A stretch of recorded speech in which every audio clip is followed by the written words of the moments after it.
So I'm Colin Mitchell and I'm a veterinary surgeon. I work with Scott Mitchell Veterinary Care in the northeast of England.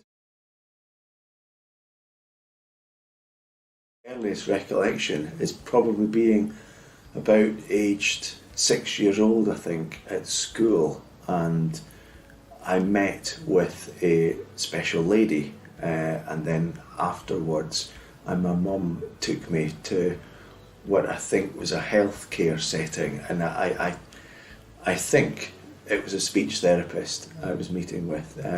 I only can recall ever meeting her twice, and my mum is no longer with us now, so I haven't got her to ask, but I think it was about 6. I don't recall ever noticing that I spoke a little bit unusually compared to everyone else. I think it was the speech therapist that probably made me realise I was maybe just a little bit different to the other boys and girls. Yeah, so I just went to my local primary school, and that was a 5-minute walk from home, and then I went to just my local secondary school, the high school, and that's about a 10-minute walk from home, so I was very much educated locally, and then I went off to Edinburgh University. I went to the vet school there, and that was about 60-70 miles away, so that was sort of leaving home at 18 and going off to university for a 5-year full-time course. I then found a job in North Yorkshire, and I was there for 3 years, and that was a large animal job. So I was working mainly with horses and cows for the first 3 years of my career, and then I moved a little bit further north to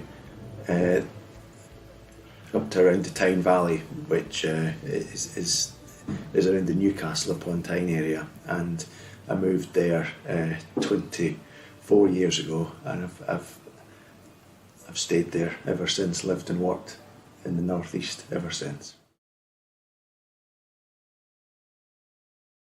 So it was in my last job, and it was a Friday afternoon, and there was a horse in the clinic, and the horse had surgery for an intestinal problem, so probably the bowels, and it was my weekend on call, so I was looking after this horse all weekend, and the other more experienced vets in the practice, they weren't very optimistic about whether this horse would survive, and over that weekend on call I put in a huge amount of work, hours through the day and through the night, just doing the things I had to do to keep this horse alive with fluids, medication, etc, etc, and I really put everything at it, and the horse lived, and the horse went on to live for another 12 or 13 years, I think. So that was one case I always remember. And the second highlight is when I'd been working as a vet for a while, and then I became a business owner. I became a partner in the practice. So, of course, that was quite a highlight for me as well. And I think the third highlight and a memorable moment was about 8 years ago.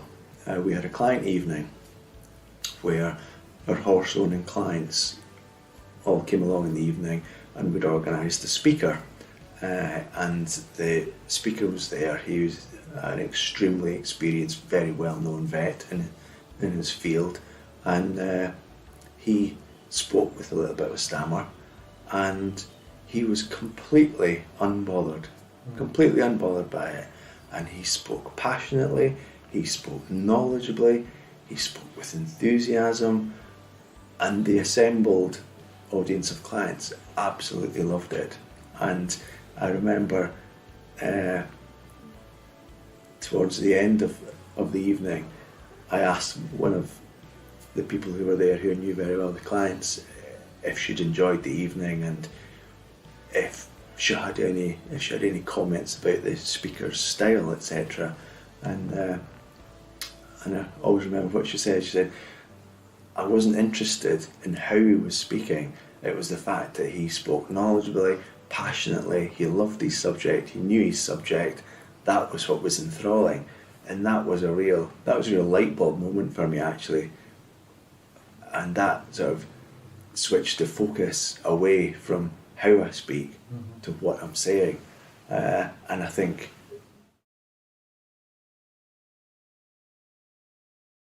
so, although I work with horses, and that's my job, I think my favourite has to be dogs, actually. I'm very much a dog person. We have the 2 dogs at home, and although I don't specifically work as a vet involving dogs, it's horses I deal with. I think dogs are my favourite, yeah.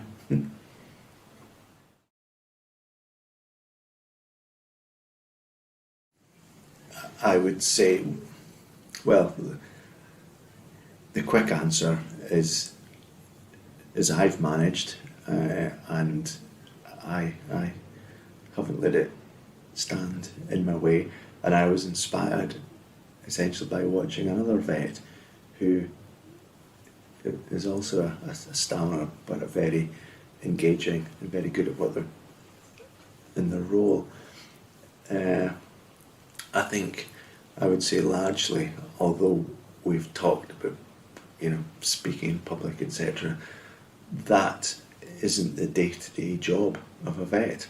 The day-to-day job, of course, is interacting with clients one-to-one, and it's looking after animals, of course. And I think the one thing that an animal owner wants to see from their vet is that they care about their animal. And I think an owner who can see that their vet cares is going to hold that individual in very high esteem, regardless, I think, of the fluency of their speech. So if a young person wants to be a vet because they care about animals, I would say go for it, and certainly not let it stand in their way. As a vet, and I will be for a few years yet, I very much enjoy learning, and in the new year I'm starting a master's, which is an online course for 2 years. So I'll do that alongside, of course, working as a vet, and I'm very much looking forward to essentially being back in the virtual classroom again and learning again. I would add on this is it's really great that there are organisations such as Action for Standing Children as a huge source of support for young people and also for their parents as well. I think I would have relished the opportunity to speak with others who were similarly affected and realise that I wasn't alone. So I think it's really good that organisations exist that can help and support young people who are worried